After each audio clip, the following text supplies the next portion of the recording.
For almost everyone, the goal is to lose weight and to get in shape. So in this video, I'm going to give you 10 actionable tips so you can lose belly fat on the carnivore diet. These tips allowed me to lose 30 pounds in my first 2 months when I started carnivore without complicating things. I think some of them will surprise you. Let's get into it. When you first start carnivore, you reduce the amount of carbohydrates you're consuming massively. However, there are some carnivore foods, such as yogurt and milk, that do still contain small amounts of them. Now, even though you are consuming much smaller quantities, which means it will have less of an effect, it still does cause a number of problems regarding your hunger signaling. Whenever you consume carbohydrates, you get a blood sugar spike. When this happens, another hormone called insulin elevates to bring your blood sugar levels back down. The problem with this is when insulin elevates, it blocks another hormone called leptin. Now, leptin's job is to say to your brain, hey, we're full, we can stop eating now. So even just by consuming a small amount of carbohydrates, it can make you just a bit hungrier, which means you'll end up eating more, and therefore the weight loss will slow down. Whenever I'm trying to lean out with carnivore, the first thing I do is cut out the carbohydrates. There are a few other factors that massively increase hunger, which I'll get to shortly, but let's first discuss another macronutrient, fat. Obviously, fat is incredibly essential. On carnivore, it is your fuel source. It builds your hormones. And if you don't consume enough of it, you're just going to feel terrible. But as much as we hate to admit it, body fat is just stored energy. So the less energy that we're consuming from our food, the more our body is going to tap into our fat and burn it. But what I do is something called fat cycling. Every second meal, I'll have slightly leaner cuts of meat. So say for breakfast, I'll have a fatty meat. And then for lunch, I'll have a leaner meat. Dinner, a fattier meat again. And then when I wake up the next morning, I'll have a leaner cut for breakfast and so forth.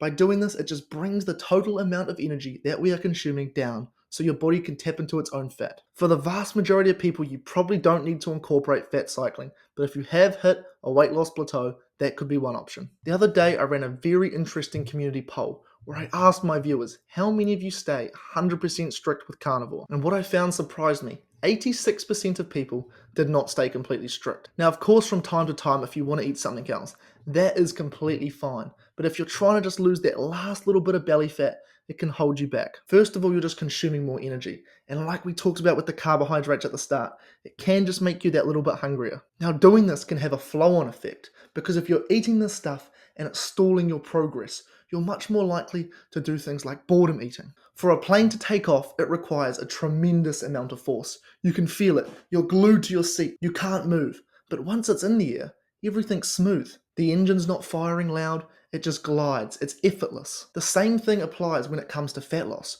When the pounds are coming down, when every morning you look in the mirror and you're leaner than you were the day before, due to this positive reinforcement, you become incredibly motivated. What I find holds a lot of people back on carnivore is that they're always boredom eating. The reason for this is because, well, it's very rewarding eating food. When you eat, you feel good. But when you have this other positive reinforcement and you want more of it, all of a sudden, when you're bored, you find something else to do. The food doesn't appeal to you as much as you know it is taken away from this other positive reinforcement. Momentum is a wonderful thing, so commit to 30 days strict carnivore. Use the other tips that I'm about to get into. Once you start seeing that weight coming down, you'll be addicted to it, and the rest of it, due to the momentum, will happen effortlessly. The next thing, although it's not carnivore specific, is one of the greatest levers you can pull in terms of burning body fat, and that is to get in steps. If you are a 150-pound individual and you get in 10,000 steps per day, you will burn an extra 400 calories per day. Now, in 1 kilogram of fat, there are 7,700 calories. So over the course of a year, just by getting in 10,000 steps per day, keep in mind, this is for a very small individual, you will burn an extra 19 kilograms of fat. 19 kilograms of body fat. Think about how much that is. Do you know what the best part about walking is, however? It's one of the only forms of exercise that is not glycolytic. But what does that even mean? Well, when we go through intense exercise, our body uses its muscle glycogen to fuel the muscle. However, because walking is done with such a low intensity, it does not require too much glycogen. When we use our glycogen, our appetite increases so we can replenish it. However, because walking, you're not depleting your glycogen stores, your appetite doesn't increase. If you go for a massive run and burn 1,000 calories, chances are the next day you're going to be a lot hungrier. But if you go for a walk and burn 1,000 calories, your appetite the next day will not increase. The next tip, which I always hate to bring up, is minimize dairy. You can just think about this logically. Dairy is designed for the growth of a species, and once you've stopped growing up, you can only grow wide. It's also highly addictive, which makes it very hard to stop eating, and it's just super high in energy without being very filling.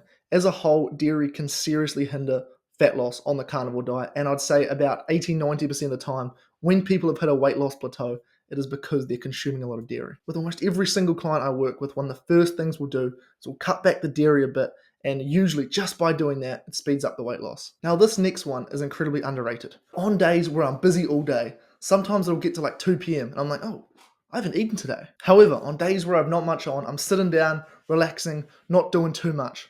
All of a sudden, a steak, it starts to sound very appealing to me. Just by being busy, you'll find you eat a lot less, which will speed up the weight loss. Now, if you are someone who just has a very chilled life, maybe you're a bit older, you're retired, one thing you can do when you're a bit bored and you feel like eating is to give yourself a quick hit of dopamine, which is our pleasure hormone, through a different method. One thing I think is great is chuck on your favorite song and do a few push-ups. And if you can't do push-ups, chuck on your favorite song and just go for a quick walk. By doing this, you'll often find that you no longer want the food as much as your brain has got the pleasure that it was after from another method. Now, if you've been on carnivore for a while and you're fat adapted and you don't get hungry, another really good thing to do is to fast. Unfortunately, there isn't some magical fat burning properties of fasting other than the fact that you're just eating less. Hormones like growth hormone do elevate to help preserve muscle mass, but the real benefits of weight loss and fasting is just a simple maths equation.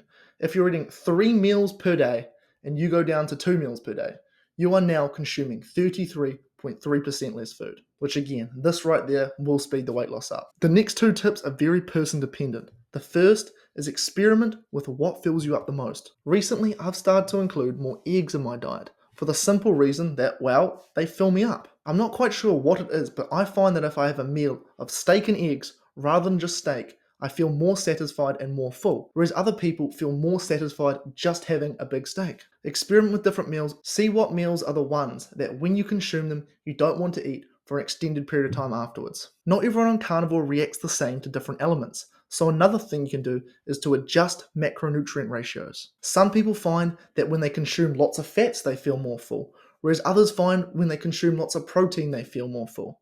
Play around with high fat meals, low fat meals. You can do some of the fat cycling like I talked about earlier. See what fills you up the most and have more meals like that. Imagine you lost all of your fat.